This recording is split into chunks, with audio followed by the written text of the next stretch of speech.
আপনারা কি পারবেন আমার চোখ এনে দিতে? আপনারা কি পারবেন আমার ভাইয়ের হাত এনে দিতে? যদি না পারেন তাহলে আমাদের সাথে এই মশকরা কইরেন না, এই ছেলে খেলা কইরেন না। আমার একমাত্র আশ্রয় ভরসাস্থল আশ্রয়ের জায়গা এখন আমার চিফ অ্যাডভাইজার, ওনার সঙ্গে আমি একটু দেখা করতে চাই। আমরা আসছি ওনার সাথে মিট করার জন্য, আর কোনো কিছুর জন্য না। আমরা ওনার সাথে আমরা একটু আমাদের দুঃখের কথাগুলো শেয়ার করব।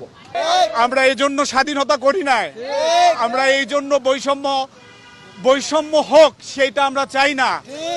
আমরা চাই যে আপনাদেরকে আমরাই সরকারে প্রতিষ্ঠিত করেছি, যে আপনারা রাষ্ট্রের সমস্ত জায়গায় আপনারা সংস্কারের পদক্ষেপ নিয়েছেন, কিন্তু আপনাদের প্রথম এবং প্রায়োরিটি দেওয়া উচিত ছিল আমরা যারা নিহত এবং আহত হয়েছি তাদের প্রতি। উনি যদি ক্রিকেটারদের সাথে গিয়ে দেখা করতে পারে, আমাদেরকে একটু দেখতে দিতে পারেন না? আমরা এখানে আসছি আপনার সাথে দেখা করতে, আমাদেরকে এখান থেকে একটু ভিতরে যাওয়ার কি সুযোগ করে দেওয়া যায় না?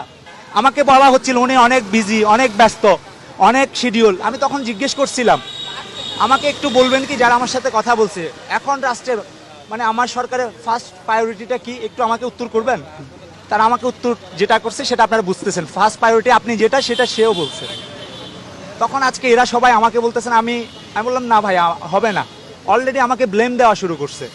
আমি আর পারবো না, আমার কারণে তোমরাও কষ্ট পাবে, হইতে পারে আমাকে কোনোভাবে অন্য জায়গায় নিয়ে যেতে পারে, আমাকে চুপ করাই দিতে পারে। হ্যাঁ, সালমান হোসেন, সরকারি তিতুমির কলেজ, 22 সেশন।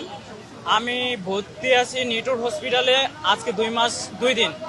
গত 19 জুলাই ব্র্যাক ইউনিভার্সিটির সামনে বিকেলের দিকে গুলিবিদ্ধ হই। 19 জুলাই থেকে গুলিবিদ্ধ অবস্থায় ওইখানে আসি। তো যেটার উদ্দেশ্যে মেইন উদ্দেশ্য এখানে আসা, কালকে আমরা আহত যারা আছে আহতদের প্রতিনিধি হিসেবে সাইফ ভাই চক্ষু হসপিটাল থেকে কিছু লোক নিয়ে আসছিল। আমরা সবাই মিলে কথা বলছিলাম, তাই কিছুজন পাঠিয়েছিলাম যে আমরা ডক্টর ইউনূসের সাথে আমাদের যে আহতদের আর্তনাদ আছে আমরা শেয়ার করব।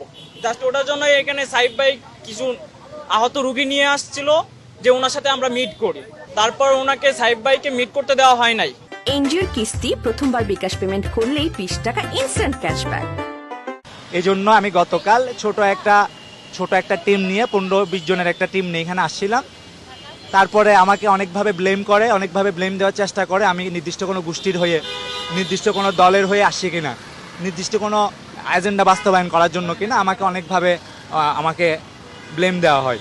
তো তারপরে আমি সালমান ভাই তো আমাকে যখন কথা হয় আমি প্রথমে বলি যে এতগুলো যে দেখতেছেন চোখের রুগী, এখানে কি আমি 1000 রুগী সব নিয়ে আসবো?